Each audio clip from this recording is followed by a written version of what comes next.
Porang, jenis tanaman umbi-umbian sedang banyak dibudidayakan di Muara Enim karena memiliki manfaat dan peluang bisnis yang menjanjikan.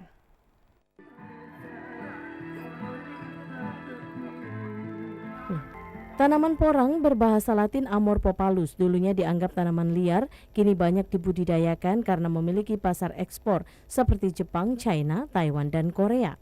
Porang yang sudah menjadi tepung menjadi bahan baku industri seperti kosmetik, pengental lem, dan miramen.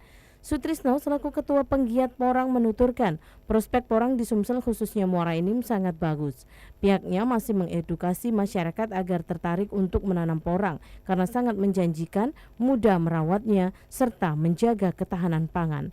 Prospeknya sebenarnya bagus, cuman untuk edukasi ke masyarakatnya kita perlu untuk perlu edukasi terus menerus, Pak. Karena prospek porang di Sumsel ini khusus untuk tanahnya sangat bagus. Tinggal kita terjun langsung ke lapangan untuk edukasi dengan masyarakat sehingga masyarakat tahu cara dan pola tanamnya, waktu yang pas untuk di lahan tersebut, Pak. Menjanjikan ini hasilnya kan. Ini yo Bu Guyur mulai belajar kan.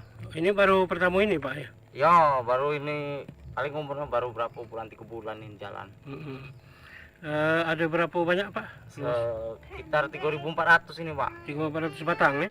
Yo pertamanya sih tahu dari kawan tuh lah ngajak tanam kan. Saat ini sudah dibentuk organisasi bernama Petani Penggiat Porang Nusantara atau P3N dan sudah terbentuk kepengurusan di berbagai daerah. Dari Kabupaten Muara Enim, Kalbadri TVRI Sumsel melaporkan.